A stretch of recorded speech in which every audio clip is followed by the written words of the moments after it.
Hey coach, I'm glad you're here because in today's video, I'm going to show you how to run single back power with just a little added wrinkle. In my previous video, I talked to you about how to package single back power with the pre-snap read of bubble screen and a post-snap read RPOing the backside linebacker. So check that out if you haven't yet.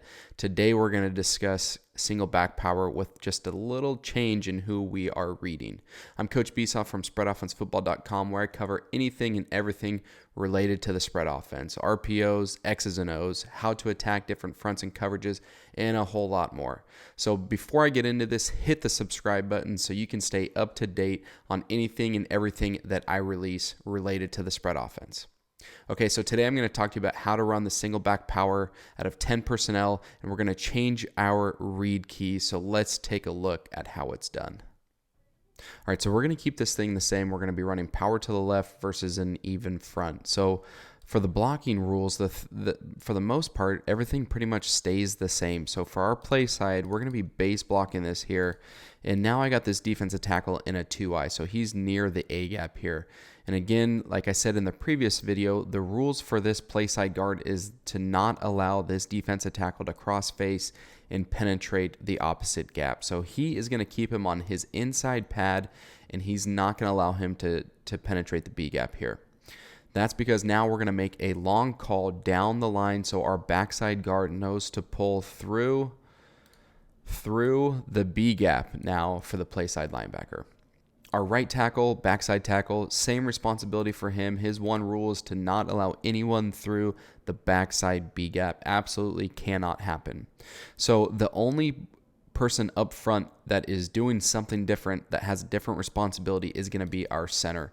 And we're not going to be reading the backside linebacker anymore. We are going to make this midline, and we're going to read the first down lineman to the backside of the center. So now that we're tagging it with mid, our center knows that we're going to make him our read key. So that leaves the linebacker for the last guy to be able to block. So our center is going to be working straight to the backside linebacker. And that leaves our defensive tackle in the 3 technique as our read key here. So we're going to be reading this dude right here. I like it against the 3 technique as opposed to the 2-eye, although you can do it both ways. I really like the 3 technique though because it creates for better angles here at the mesh point, and we really stretch that guy horizontally, and we don't allow him to play both the quarterback and the running back because his alignment is already outside. So that's why I like it there. But again, you can run it to the 2-eye or away from the 2-eye if you prefer to do that as well. So that's how we block. We're tagging it midline. We're reading the first down lineman to the backside, going power mid to the left. We are going to package this thing because we still want to stay a threat on the outside and take what the defense gives us. So we don't want to limit ourselves. We want to give ourselves options. So we are going to have some sort of receiver screen out on the perimeter. So for the left side, I could have both sides doing the same thing. I could have the left side be running one receiver screen and the right side running a different receiver screen. It really doesn't matter.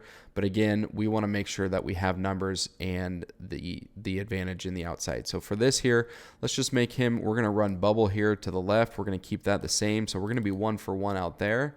And then on the back side of this thing, let's have him run a quick screen. That's what I call a quick screen. He's going to take one hard step off the ball, come right back to the line of scrimmage, and expect the football. And then that leaves our slot receiver here. He's going to push the overhang defender. So he's going to push him to occupy him for the time being, 2 to 4 steps, and then he's going to get flat and work to stalk the corner there. So we got quick screens, bubble screen to the left, quick screen to the right on the perimeter, pre-snap read for the quarterback. So if he likes either one of those, he has the freedom to throw the football and get it out there as soon as possible.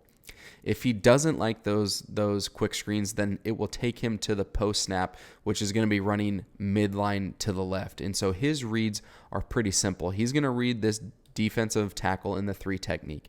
If the defensive tackle squeezes the line of scrimmage or he chases the tail of the running back and crosses the midline, then our quarterback is going to rip the ball out of the back's belly, and he's essentially going to replace the defensive tackle where he came from. And then at that point, he's either going to bounce this thing outside if he can, or he's going to make our center right and cut off his block and get north. So that's what the quarterback's responsibility is there, and that's what his read is for when the defensive tackle does that. Now, if the tackle sits in the hole, he's unblocked, he sits here and occupies this hole here, or he just gets upfield and attacks the mesh point, then our quarterback is going to hand the ball off to our tailback at the mesh point, and he's going to follow his backside guard through the B gap and either bounce that thing outside or get north as well. So that's the read for our quarterback.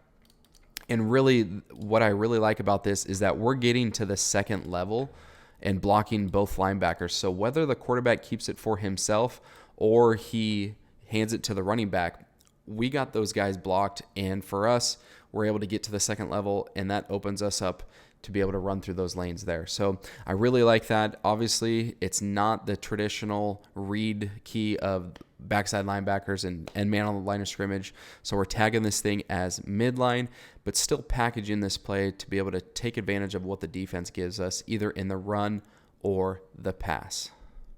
All right, Coach, so there you have it. Just a small little wrinkle to how you can run single back power and get away from the traditional reads of linebackers and defensive ends and now read the guys that aren't used to being read, which is the defensive tackles.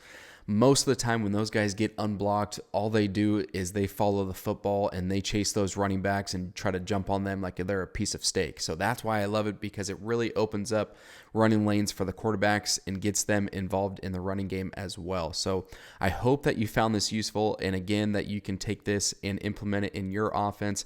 And if you do it differently, you got single back power in your playbook and you run it a different way, you block it a different way up front, please let me know. Either drop a comment below or send me an email, because I'd love to hear how other people are doing it out there. Lastly, don't forget to subscribe to my channel so you can get more videos just like this and stay up to date anytime I release videos on the spread offense. Again, I'm Coach Beesoff from spreadoffensefootball.com, and thank you for being here, and I will see you on the next one.